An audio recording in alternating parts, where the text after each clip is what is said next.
Welcome to another deep dive. This time it's into the world of Macondo. That fictional town from Gabriel Garcia Marquez's 100 Years of Solitude. Ah, yes. Such a captivating book. Right. And today we're exploring excerpts from it to uncover the unique blend of history and myth. And of course, the magical realism. The stuff that makes this story so captivating. It's like stepping right into a world where, well, the extraordinary is just part of everyday life. Exactly. So are you ready to explore the Buendia family and the town they founded, too? Absolutely. What I think is so fascinating about this book is how this family, through their ups and downs, teach us about, well, family, Mhm. obviously, but fate too, and the cyclical nature of time too. I love that. It really sets the stage for our dive. Okay, so right off the bat, we meet Jose Arcadio Buendia. He's this larger-than-life patriarch, right? He leads this group of families to found Macondo, and he's obsessed with alchemy and new inventions. He even dreams of a city of mirrors. It's not your typical founding story, is it? Not at all. And that dream of a city of mirrors is so key. It's almost like Jose Arcadio is searching for a place where, well, where reality can be reflected and distorted, Yeah. which, when you think about it, is perfect for all the magical elements that become part of Macondo. Yeah, it's like he's not just building a town, he's building a reflection of his own curiosity, wouldn't you say? Like it never ends. Exactly. And that's where the gypsies come in. They bring these wonders like, ice, Hmm. which is something the townspeople have never seen before. They bring flying carpets, even a whole alchemist's lab. I mean, all of a sudden, the line between what's real and what's imagined gets, well, it gets blurry. Okay, but here's where I'm already hooked. We have this drive for progress, for the unknown. That's Jose Arcadia, right? And then all these incredible inventions. But then there's this feeling of isolation. I mean, they're founding Macondo in a swamp, cut off from everything. It's like, is Marquez hinting at something here? The duality of progress, Right. right from the beginning. Hmm. I think that's a really insightful observation. You've got this inherent tension between pushing boundaries and the desire for something solid, for roots. And that tension doesn't just play out in the founding of Macondo. It goes through the whole Buendia family Hmm. for generations. Wow. And speaking of family, things get messy pretty fast. We've got Jose Arcadio married to Ursula, who is this strong and practical woman, plus their kids and this orphan girl named Rebecca, all under one roof. It feels like a setup for, well, some serious drama, even before you add in all the magical stuff. The family dynamics are so fascinating, really crucial for understanding this novel. I think Marquez uses the Buendia family to explore themes of, well, love Hmm. and loss and solitude too. And of course, that cyclical nature of history. It's like they're this little microcosm of humanity, Yeah. with all its complexities and contradiction. Absolutely. And then there's that tragic event, the one that really kicks off all the bad stuff. Jose Arcadio, he misunderstands something and kills a man. And this act, it haunts him. Literally, the man's ghost shows up. Does that set the tone for the entire book, the violence and all the consequences? Do we see that again and again in the novel? Absolutely, that violence. It disrupts the peace Jose Arcadio wanted in Macondo. It's this reminder that even in this fantastical world, human actions have consequences, big ones, and they impact the Buendias and Macondo for generations. So we've got this drive for progress, the allure of the unknown, but also the pull of tradition, family, and consequences, too. It's already so much more than just a story, wouldn't you say? So much more. It's multi-layered. It makes you think about human nature, how individual choices and, well, societal forces all come together, and the power of the past, too. And then just when you think it can't get any weirder, Macondo is hit with the insomnia plague. No one can sleep, they start forgetting things, they even label everything so they can remember. It's terrifying and bizarre, even for Macondo. The insomnia plague is one of the most, I think, striking examples of magical realism in the book. But I think, beyond that, it's this powerful metaphor for how fragile human memory is and how important shared history is.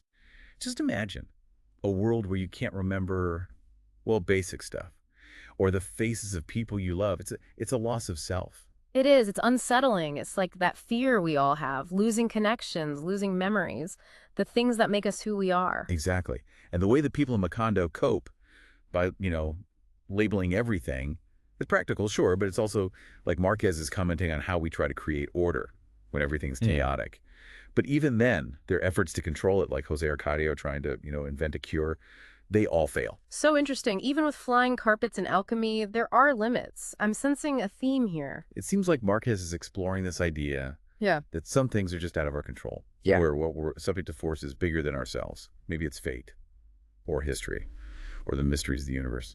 We are, aren't we? So there's this constant push and pull between what we want and what we're limited by, what we control and what controls us.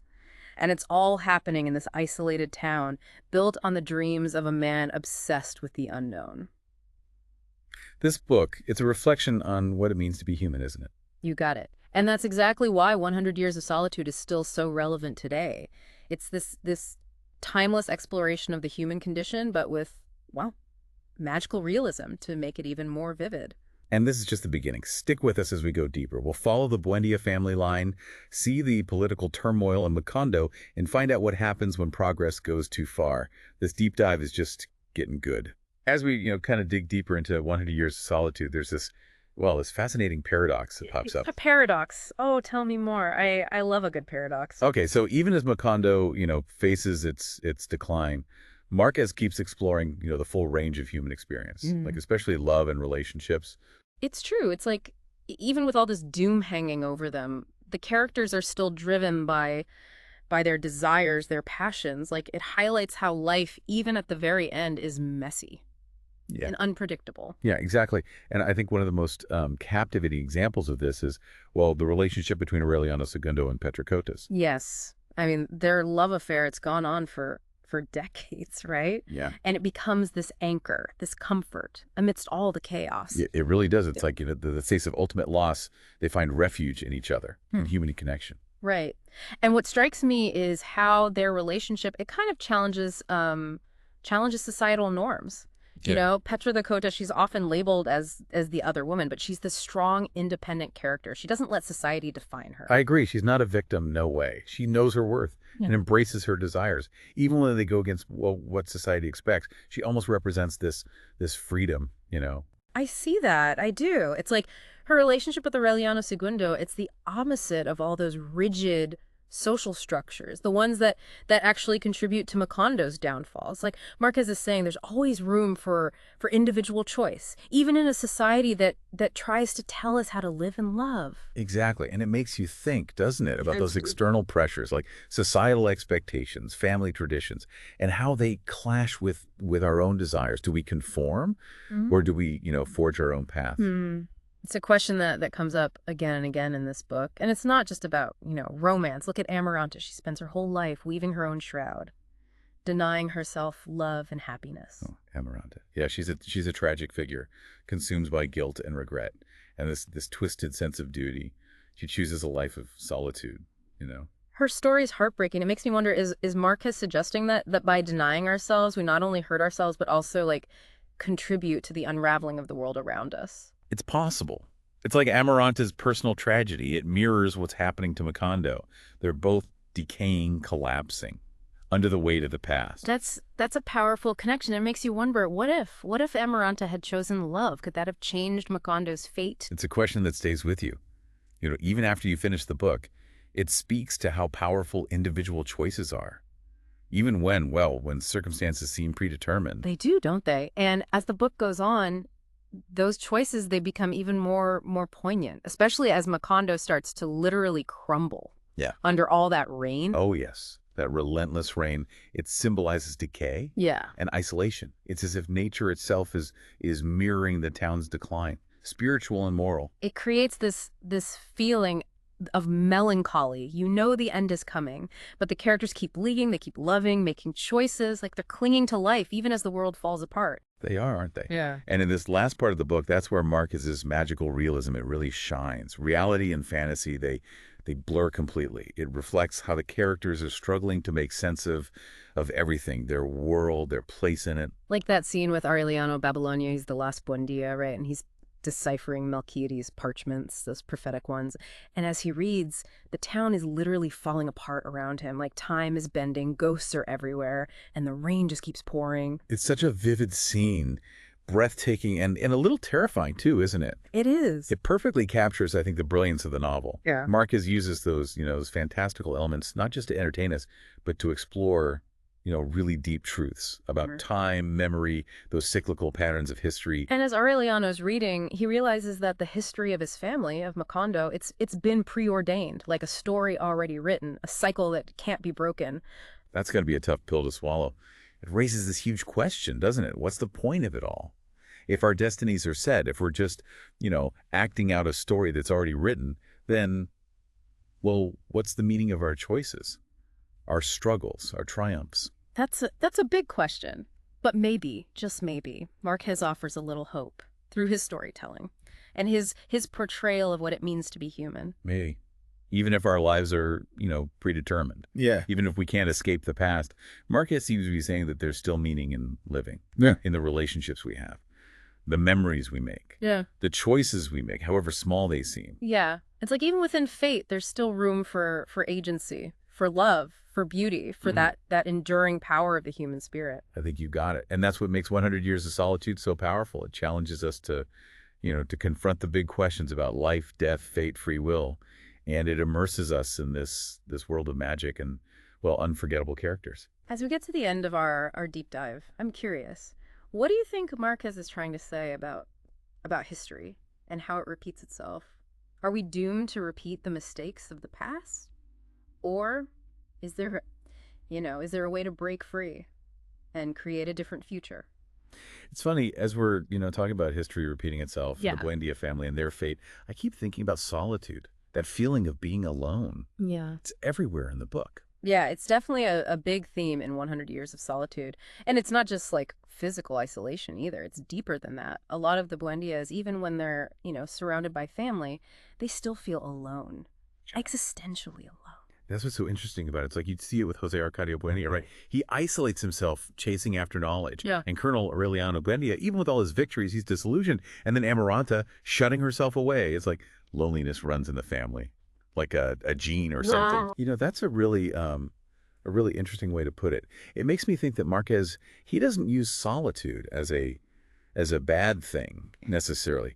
It's more like a way to show us how complex humans are. Some characters, when they're alone, it's like they see things differently. They understand themselves and the world, on a deeper level. Yeah, I get that. It's like they're looking for something more, something beyond, everyday life. But by searching for it, they end up more isolated, even from the people they love. It's a paradox, isn't it? Solitude. Yeah. It can make you wiser, but it can also make you feel alienated. You can look inward and discover yourself, but then, well, you might lose that connection with everyone else, with, the human experience. That feeling, being alone, even when you're not really alone, I think a lot of people understand that. Even if they haven't, lived in Macondo with all the magical stuff, it's a human thing, right? To feel that way. Absolutely. It's universal. And that's a part of why 100 Years of Solitude still speaks to people. No matter where they're from or when they're reading it, it's about something essential about being human. Wanting to connect with others, but also needing to be alone sometimes. It's like Marquez is saying, even with all the magic and wonder in the world, we can still feel lost and alone. That's a powerful idea. And I think that's where the beauty of the novel lies. Mm-hmm. It doesn't, give you easy answers. It's not simple. It gives you these complex characters, these fantastical situations, and then it asks you to think about the big stuff: life, death, fate, free will. It's the kind of book that sticks with you. It does, doesn't it? And maybe that's the message of 100 Years of Solitude. Even when we feel alone, even when the world's full of magic and reality's all mixed up, we're all still connected. Our past shapes us, and what we do affects everyone else. We're all part of something bigger than ourselves, something that goes beyond time and space. That's a beautiful way to put it. And maybe if we can see that connection, if we can see the beauty and the sadness in being human, then maybe, just maybe, we can break free from those cycles. The ones that keep us trapped. And maybe we can make a future that's meaningful. And magical, too. That's a great thought to end on. Well, folks, that's it for our deep dive into 100 Years of Solitude. It's been quite a journey, exploring all the magic, the characters, and the timeless themes of this amazing book. We hope this deep dive made you curious. Maybe you'll want to reread it or, pick it up for the first time. It's worth it. If you're looking for a story that'll make you think, take you to another world, and leave you wondering about life itself, then 100 Years of Solitude is for you. Trust me. And until next time, deep divers, keep exploring, keep asking questions, and keep finding the magic in everyday life.